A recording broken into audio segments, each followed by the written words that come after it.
왜 일본은 우리 한글 사용을 금지시켰을까요? 자기네 말을 써야 자기네가 다 알아듣고 인식을 자꾸 심어주려고 아우, 그걸 쓰시는 거예요. 너무 최고세요. 아니, 역사 어떤 선생님한테 배우고 계셔요, 지금? 큰별쌤, 이야.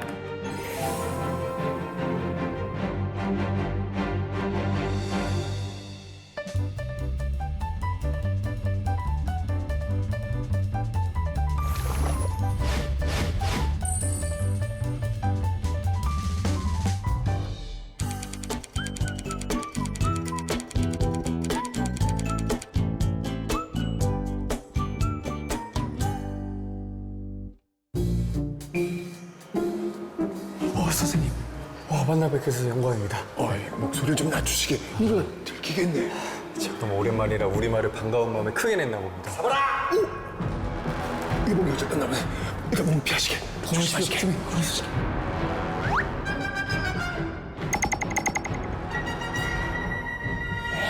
쫓기고 짧게 말했던 우리말을 조심스럽게 썼던 이유 혹시 아실까요?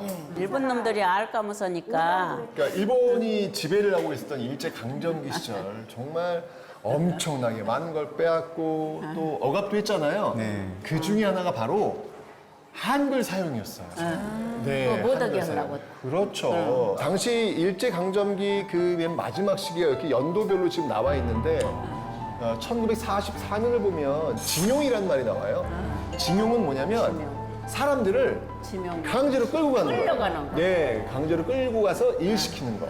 이런 게 이제 보이고 있죠. 네. 자, 그러다가 1943년을 보면요. 8월 11일 날 금속류 회수령까지 나와요. 이건 뭘까요? 훔치는데 데려갔나?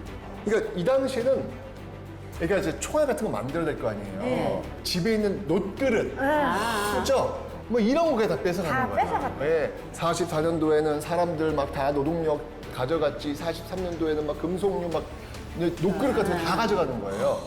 그러다가 42년도가 되면요. 어떤 사건이 하나 벌어집니다. 한번 읽어보시죠. 조선어학계 사건. 일제가 이게 막 전 세계와 전쟁을 막 벌이고 있었거든요. 그런 과정 속에서 사람들도 끌고 가고 이런 놋그릇도 가져가는데 뺏어가고. 사람들이 너무 부족했던 거예요. 그렇지. 전쟁이 계속 커지니까. 그래서 조선인들, 한국인들을 전쟁터에 동원하려고 하는 거예요. 자, 그런데 문제는 뭐냐면 아니 한국인들이 일본을 위해서 죽을 이유는 없잖아요. 그러니까 어떻게 했냐면 한국인들의 머릿속에 내가 일본인이라는 의식을 심어줘야 되는 거예요. 그렇게 하기 위해서는 제일 중요한 거 바로 한국인들이 한글을 사용하지 못하도록 하는 거죠. 그렇지. 이런 상황 속에서도 그 한글을 끝까지 우리 한글을 지켜내려고 하는 사람들이 있었으니 그들이 누구다? 바로 조선어학회.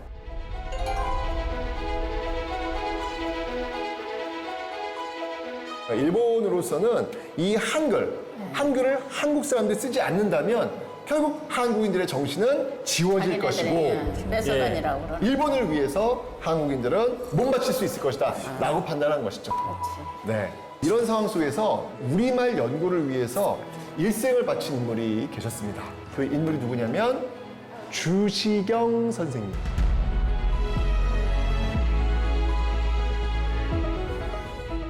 제가 한번 세종대왕님을 한번 인터뷰를 한번 해볼게요. 세종대왕님, 한글을 창제하셨습니다. 어떠신가요? 그러면 세종대왕님이 뭐라고 대답하시냐면 한글이 뭐요? 이렇게 대답하실 거예요. 왜냐면 세종대왕은 한글을 모르세요. 한글이라는 단어는 세종대왕이 만든 게 아니에요. 세종대왕이 창제한 거는 훈민정음이에요. 그 당시엔 한글이라는 단어가 없었어요. 몇백 년 뒤에 세종대왕이 창제한 훈민정음을 지칭하는 단어, 한글이라는 단어를 만든 사람이 있어요. 그 사람이 누구다? 주시경 선생님. 맞습니다. 한글이라는 이름을 처음 만드신 분이 바로 주시경 선생님입니다. 주시경 선생님에게는요, 딱 한 가지 소원이 있었습니다. 소원. 그것은 바로 짠! 내 평생의 꿈. 이것만 있으면, 우리 민족에게 이것만 있으면 국어사전. 국어사전이 맞습니다. 바로 우리말 사전을 만드는 일이었습니다.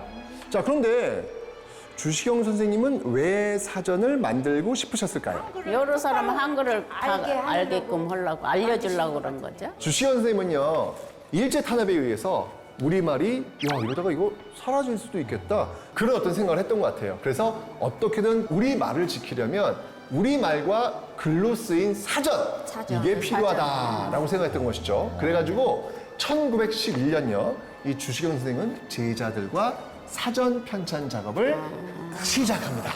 자, 여기서 제가 모범생 여러분께 퀴즈를 하나 내겠습니다. 퀴즈. 네, 퀴즈를 하나 내겠습니다. 자, 주시경 선생님과 그의 제자들이 붙인 사전의 이름은 무엇일까요? 세 글자입니다. 순우리말. 힌트를 드리자면요. 네. 사전은 네. 뭐를 모은 거잖아요. 네. 말을 모은 거예요. 거지. 말을 모으다. 세 글자로. 세 글자. 네, 도전. 말하다. 말하다. 네, 힌트를 드리면 말 꾸꾸꾸꾸 나한테 뭐 줘요? 꾸꾸꾸꾸꾸. 모이. 그러면 합쳐서 모이. 말모이. 정답! 잘하셨습니다. 모이 줬으니까. 말을 모아 만들었다라는 뜻의 말모이가 이제 사전의 이름이에요. 네. 사전 편찬 작업을 시작했는데 시작한 지 4년이 되었던 1914년이었죠. 이때 위기가 와요. 어떤 위기가 오냐면 바로 주시경 선생님이 돌아가세요. 돌아가세요. 오래 사셨으면 더 발전이 됐을 텐데. 그렇죠, 그렇죠. 주시경 선생님은 돌아가셨지만요. 제자분들. 그렇습니다. 제자분들. 그래서 15년 뒤 1929년 제자들에 의해서요, 조선어 사전 편찬 작업이 다시 시작이 됩니다. 멈추지 않아. 네. 근데 지금 15년이라고 하셨잖아요. 엄청 오래됐네. 공백이 되게 컸네요. 컸죠. 15년 뒤에 이런 작업들을 다 안아갈 수 있는 유명하신 분이 한번 등장하십니다. 네, 그분이 누구냐면 바로 이금록. 이 조선어학회 회원들이 함께하는 자원봉사 학생들에게 특명을 내려요. 방학이 되면은 이 학생들이 어디로 가냐면 자신의 지역, 고향으로 갈 거 아니에요. 그렇죠. 고향으로 가서 그 고향 사람들이 쓰는 말들, 이걸 다 적어 오라 그래요.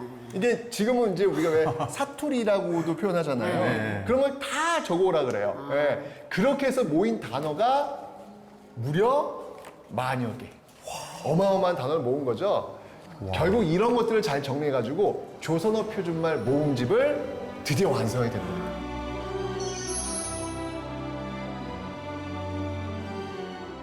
그럼 드디어 네. 우리 사전이 완성된 거네요, 선생님. 일단 완성을 시켰는데요. 이게 바로 위기가 찾아와요. 또 이게 쉽지 않네요, 정말. 사전 완성시켰으니까 네. 발표를 해야 되잖아요. 네. 발표를 딱 하려고 했는데 이때 일본 경찰들이 딱 쳐가지고 행사 중단, 행사 중단, 행사 중단. 결국 못했어요. 네. 일본의 해방이 여기서 끝난 게 아니에요. 그 이후부터는 감시가 더 강화되는 거예요. 거의 매일같이 찾아가지고 조선학교 뭐 하는지 들여다보면서 이러기가 정말 방법이 없는 거예요. 이러면서 정말 버티고 버티는 그런 조선학교 그 위기가 찾아오게 된 거죠. 그렇게 정말 버티고 버티다가 큰 사고가 하나 터져요. 네, 어떤 사고 터지냐면 한 4년 버텼거든요. 근데 뜻밖의 사건이 벌어지는데요. 바로 1942년이었어요. 1942년 3월에 그 함경남도의 그 한 기차역에서요. 조선 청년이었던 박병엽이라는 사람이 있거든요. 이 박병엽이라는 사람이 일본 경찰을 만나게 됩니다. 근데 이때 이 일본 경찰이 너 누구냐? 라고 물어봤단 말이죠. 근데 그때 아차 한국말로 대답을 해요. 아까 제가 얘기했잖아요. 일제강점기는 한국말을 쓸 때 안 된다고 그랬죠. 안 되는 거잖아요. 근데 한국말 쓴 거예요. 뭐야 얘? 조선 사람 이름 쓰고 있지? 조선어 쓰고 있지? 그거 이상한데? 라고 해가지고 결국 이 사람의 집을 수색합니다. 아하. 집을 뒤져버린 거예요. 자, 뒤지다가 이거를 발견해요. 자, 뭘 발견했냐면 맞습니다. 일기장을 발견한다. 누구의 일기장이었냐면 아까 그 박병엽 있잖아요. 박병엽의 조카 박영희라는 그 학생이 2년 전에 쓴 일기장을 이제 보게 되는데 오늘 수업 시간에 국어를 사용했다 혼났다 이런 내용이 있는 거예요. 한국말로 이제 했으니까. 일제강점기 때 국어는 뭘까요? 일본어잖아요. 그러니까 쉽게 얘기하면 일본어를 썼다가 혼났다는 얘기잖아요. 그렇죠. 일제강점기 때 일본어 썼다 혼나? 그러니까 일본 형사들이 뭐야 이거 혼낸 선생님 누구야? 라고 그 선생님을 찾은 거예요. 아니 왜 일본어 썼다고 왜 혼내? 너 누군데? 찾았는데 그 사람이 누구였냐면 정태진이라는 사람이었는데 이 정태진 선생님이 바로 조선어학회 회원이었던 거예요. 이 정태진을 잡아가지고 막 일본이 막 모진 고문을 당합니다. 이 조선어학회가 어떤 곳이야? 라면 막 고진하면서 막 탄압하는 거예요. 결국 그 힘든 고문 속에서 자백을 하게 됩니다. 예, 이렇게 결국 조선어학회가 독립운동한다는 자백을 딱 받아낸 이후엔 이 조선어학회 회원들 다 잡아들이고요. 그리고 그들이 만들었던 뭐 사전이라든지 자료라든지 이거 다 빼앗아갑니다. 다 뺏어갔겠죠. 네, 이게 바로 조선어 학회 사건이라는 건데요. 결국 끌려가가지고 어떻게 됐을까요? 고문당하겠다. 그렇죠. 심지어 그 고문 받다가 돌아가신 분들도 계세요. 그렇죠. 네, 돌아가신 분들이 또 다른 회원들은 어떻게 했냐면 감옥에 끌려갔겠죠. 감옥으로 끌려갔죠. 감옥에 끌려갔겠죠. 대표적인 감옥이 그 당시에 서대문 형무소. 근데 그렇게 이제 수감되다가 막 고문받고 막 그랬거든요. 그러다가 갑자기, 서대문 형무소를 나가래. 석방. 갑자기. 왜 그랬을까요? 광복이 된 거예요. 1945년 8월 15일 광복이 된 거예요. 사람들 이제 풀려난 거예요. 그들한테 제일 중요한 거는 바로 사전, 그리고 자료잖아요. 그 사전 만드는 자료였잖아요. 목숨처럼 아꼈던 그런 사전 자료, 이거 빼앗겼던 그 조선학회였는데요. 사무실에만 가봤겠죠. 없지 뭐. 없어요. 머릿속에 남아있지 않을까요? 그걸 어떻게 다시 해요? 예, 우리 모범생님이야 뭐 가능하실지 모르겠지만 그 엄청난 방대한 작업이잖아요. 머릿속에는 그러다가- 다 못 그러니까 얻지. 그들은 이제 다 잊어버린 거예요. 그러다가 광복이 되고 24일 후에 따라라라라랑 전화 한 통입니다.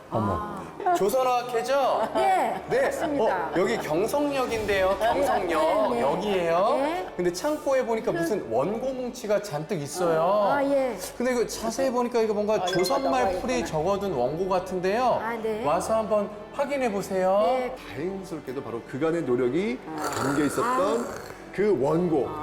그 원고가 경성역 창고에 있었던 거예요. 다행이지.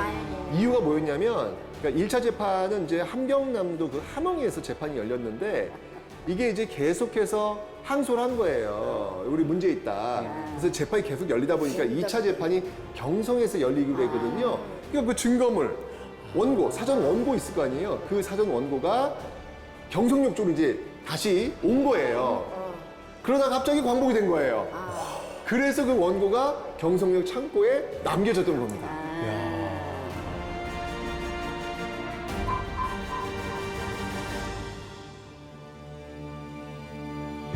광복되고 나서 1957년이었거든요. 이제 이 조선학회가 이름을 바꿔요. 한글학회. 한글 학회. 네, 한글학회 이름을 바꾸고 드디어 총 6권에 달하는 한글 큰 사전을 발간하게 됩니다.